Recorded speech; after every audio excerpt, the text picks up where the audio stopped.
Hello everyone, it's Truds here and today we've got another Destiny 2 video. The focus of this build today is to provide you with the ability to make one of the strongest tactical builds currently available in the game, utilising various Warmind Cell mods and exotics to allow you to tackle the toughest content currently available in the game, especially the new Grandmaster Nightfall Ordeals. And I'm not kidding you. This one has the potential to be the strongest tactical build you've seen to date. I for one was shocked at just how crazy effective it is, especially when you set it up perfectly. It will take down mini bosses in no time at all, help you clear through waves after waves of adds with little effort, and provide that all important high range DPS for all bosses. In total, there's about 3 to 4 stages of this build, with each one being effective in their own right, all benefiting from the previous step with perfect synergy. It's also very fluid in that you can move between steps depending on the situation, which is especially helpful if you didn't just quite set it up correctly. I've tried this build out in a number of different encounters, from the Seraph Tower's public event and legendary lost sectors, to Nightfall Ordeals and the Pit of Heresy dungeon. This was to get a feel of how it stands in various aspects of the game, given that I think this one is going to be one of the strongest contender wise for a must have build in the Grandmaster Ordeals. So after all of the build up, let's get into the build. For this one, we are heading over to the ever trusty Crayon Eating Titan. This one just sets up perfectly for Titans, especially as we are leaning into the tank side of the Titan builds, which are quite easy to pull off given the high intrinsic resilience nature of their armour. But there's one main reason we are going to Titans, and that is because of swords. If you haven't already noticed this season, then swords are in an absolutely amazing spot. The recent sandbox changes to how they function have massively improved the usability of them, especially with the basic animation no longer capped and the new energy meter being in place to make heavy attacks more viable. I've been using a number of them, especially for the Overlord champions in the Warmind bunkers, which you've probably seen in some of my previous videos. But we're not here to gush over swords, well not yet anyway. We're here to build. And there's no other better exotic in the game to pair with swords right now than the Titan Exotic Gauntlets Stronghold. Another exotic that came with the Revelry last year, and one that's just coming into its own. Its exotic perk, Clenched Fist, maximises the guard stat on equipped swords, with shots blocked immediately after guarding will heal you. So there's two great bonuses there.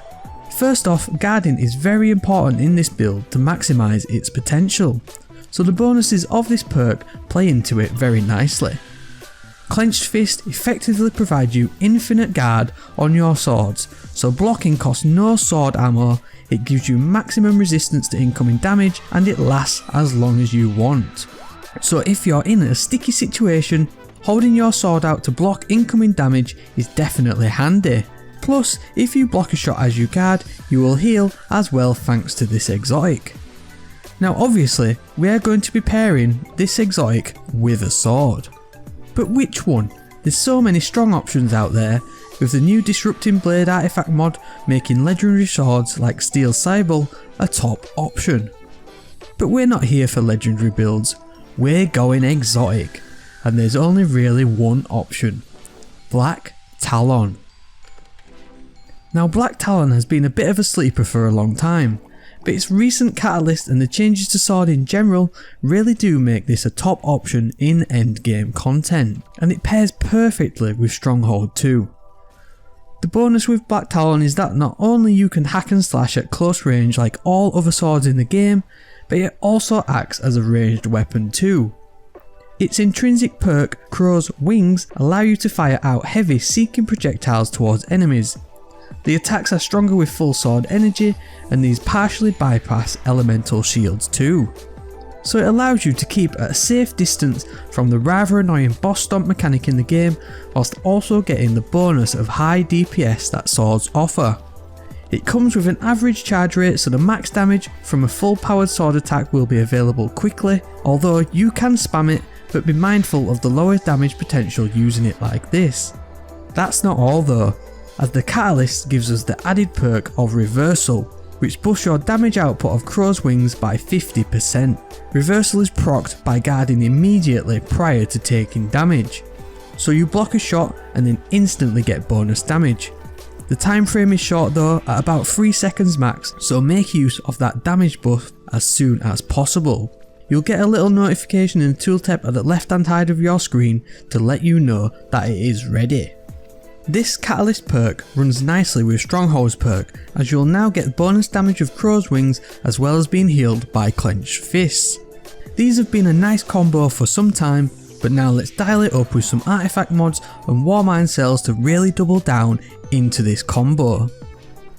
Before we move on into the outer reaches of this build, I just want to go through some of the background gameplay.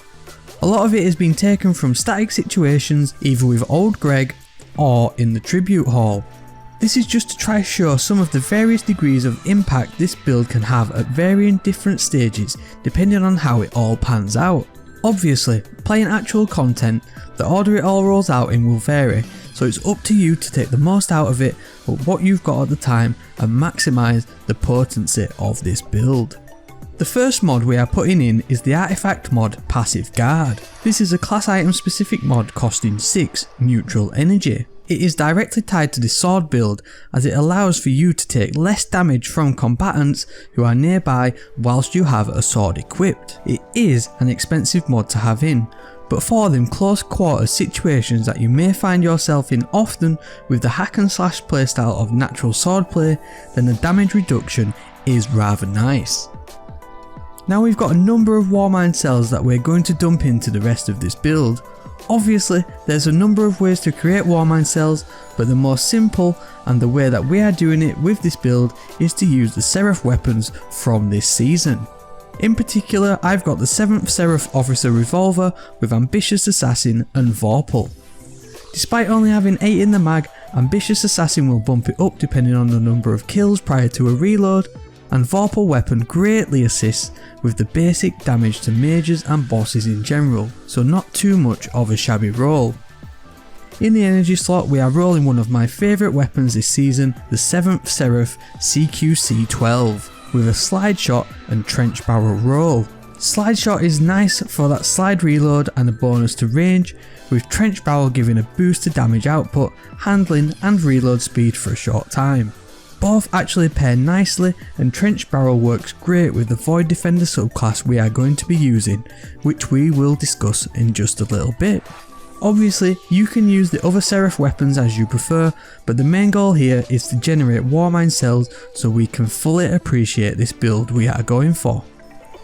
Speaking of Warmind cells, the first one we have is Warmind's Protection. Costing 2 Void Energy, this mod allows you to take reduced damage from enemies who are near Warmind cells. This one really doubles down into the Passive Guard mod we already have applied, giving a greater boost to your tank potential. The next mod we've got is the Power of Rasputin at 4 Void Energy. This one gives you a boost to your weapon damage to enemies that are near Warmind cells. It's not a huge bump, it's more akin to the damage boost of Kill Clip, but boosting the damage of your Black Talon even further on top of Reversal is never a bad option. The next impactful mod we are going to put in is Modular Suppression. At 4 Void Energy, this one creates a burst of suppressing Void Energy as well as making you deal less damage to Warmind cells. This is great for shutting down a bunch of adds, mini bosses or even the ever teleporting captains. To increase the potency of the Warmind cells, you're going to want to use Warmind's Longevity. At 1 Void Energy, this perk is good value and will allow for Warmind cells that you create to last longer. And this bonus is quite significant. Having not used it much before, the duration which they hang around for is really noticeable. Plus, having them stay around longer to max out the benefit of the other Warmind cell mods in this build is rather nice, as you can get an increase in damage output for longer, a longer decrease in damage taken, and then you can suppress enemies even more times all throughout this process. So as you can see, we are building into the enemy suppression buff and debuff route to try and improve your battle efficiency and longevity. So what better subclass to use than the Defender's Code of the Protector? this subclass has a number of benefits that link into what we've just put together. Defensive Strike will give you and nearby allies an overshield when you defeat an enemy, with further melee final blows under the effect of Defensive Strike will return melee energy. As well as that, Rallying Force will restore health on melee kills, and Turn the Tide increases melee damage and the reload speed of your weapons. The melee abilities here really help with the proccing of Warmind cells using the Seraph shotgun we have, as an overshield will help to tank some more damage prior to creating a Warmind cell, plus Trench Barrel will proc, allowing you to have increased damage output. Turn the Tide's reload buff helps greatly, especially with the revolver, which is inherently slow. Therefore, this is all helping with increasing the likelihood and fluency of getting cells to drop from kills. You'll even want to consider using the suppression grenade to help with this initial build up, to help with the clearing of ads using the Seraph weapons. Finally, the icing on the cake is the Ward of Dawn. Once you've done everything in this build, you've got your Warmind cells dropped, enemies suppressed, pop that damn Titan bubble for a huge increase in weapon damage thanks to Weapons of Light, and melt your enemies' faces off with Black Talon. Even once they come out of suppression, make sure to block incoming damage with the Black Talon to proc reversal, and then with the added bonus of Power of Rasputin and Weapons of Light, you'll shred through the health pool of even the toughest of enemies. And if they start to damage you, any instant block will heal you thanks to Stronghold. Now look, this was a hell of a long setup process. I fully understand that, and not each step is required. Like I mentioned at the outset, you can do bits, you can skip others, I mean, you don't even need the Warmind cells, but it's nice to know that each of these bits are a tool in your back pocket when you need them. Ultimately, this build was set out with the intention of it being viable to use in the Nightfall Ordeal's Grandmaster difficulty, as survivability and damage output are going to be key to success there. You'll probably need some anti-champion mods though, so make use of Unstoppable or Overload hand cannon on the revolver, and even swap out one of the Warmind cell mods to use the underrated but still highly effective Hammer of the Warmind artifact mod to both suppress and stagger Overload and Unstoppable champions respectively. Honestly, this was a hell of a fun build to set up and try out. It took some getting used to, but in total I had some great results. It also took a long time to put together, both build wise and in making the video, but if you're still here and listening to this part, I appreciate you so much. Drop me a comment below to let me know that you're still here and what you think of this build or how it can be improved. So there we go, a highly tactical build in Destiny 2, which is nothing like we've ever seen before. It does show the RPG style elements they are leaning into, and I can only see the possibilities like this increasing as the game moves forwards.